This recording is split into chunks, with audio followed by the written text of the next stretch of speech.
Well, former Prime Minister Julia Gillard has now thrown her support behind an Indigenous voice to Parliament. Ms Gillard is chair of Beyond Blue, and both she and the mental health organisation is backing the Yes campaign. Well, referendum correspondent Dan Borscher joins me now from Cootamundra in New South Wales Riverina. Looks pretty cold where you are right now, Dan.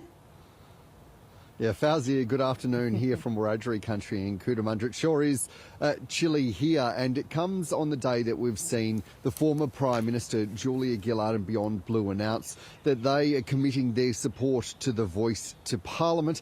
And we know that the former Prime Minister took measures around constitutional recognition when Prime Minister back in 2012, and says that this is about now supporting how we have conversations about our future, and with a particular focus on mental health, especially after Fauzia. We've seen a very fractured debate, and that seems to only be ramping up. And the divisions that this conversation about a voice and a referendum are creating are running deep across our country. That the former Prime Minister Julia Gillard touched on some of that. Here she is.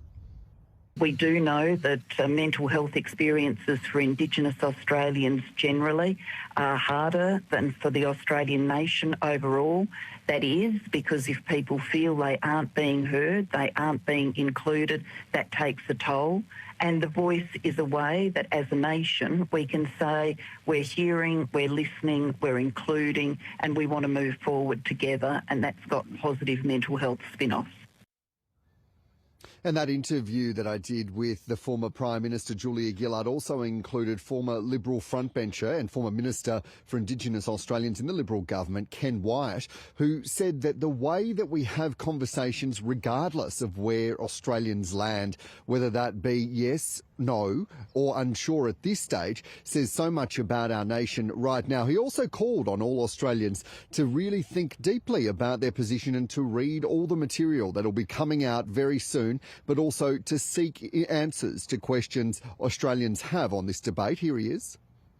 When the tone turns to a sourness, and one which is based on division, then that's not helpful to our nation. What we should be doing is having conversations as though we are around the barbecue, sharing our points of view, whether it's pro or against the voice, but at the same time, keeping out of it the negativity that can be counterproductive to what is an incredible opportunity for Australia to move forward. Fauzia, certainly a tone of coming together and having difficult conversations there from both the former Prime Minister and the former Minister for Indigenous Australians, who's just joined the board of Beyond Blue, becoming a part, as the former Prime Minister said, a key part of conversations into the future about how one of Australia's biggest mental health organisations sets the tone around this very important conversation, particularly when it relates to mental health. It certainly does. Dan, you've been speaking to communities ahead of the vote that will affect not just Australia but First Nations as well. There is a lot of concern over the tone of the discussions that are being held. I do wonder whether it is possible to have a civil conversation about race.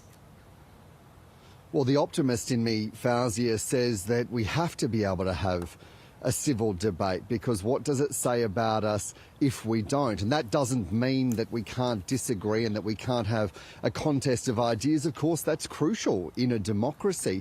But if we can't disagree, even when those things become heated, I fear what it says more broadly about our nation. And I've been travelling around the country collecting and having conversations about the voice, the referendum, with the no side, the yes side, with everyone in between, hearing the nuance and layers of perspectives. On the no side, those calling for sovereignty and for treaty, some saying that they don't have trust in government institutions, others saying they're not sure whether this will actually do anything, if it will have any sort of impact. The yes side, though, saying this is about righting historic wrongs and, as it's been said, correcting our founding document, the Australian Constitution.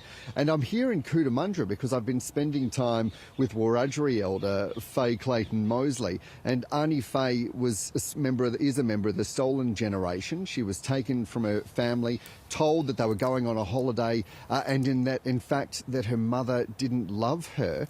And she said she grappled through that through her life. We were sitting at the train station, which is such a difficult place for her to visit. She wanted us to go there because she wanted to explain that quote, destroyed her life when she was put on the train and brought here and ripped from her family. Yesterday, she told me that in the time that she was in the Cootamundra Girls' Home, not far from where I'm standing right now, no one said they loved her. She said it was crucial that we don't forget that part of our history. She said, of course, we can't dwell on the past, but we have to remember.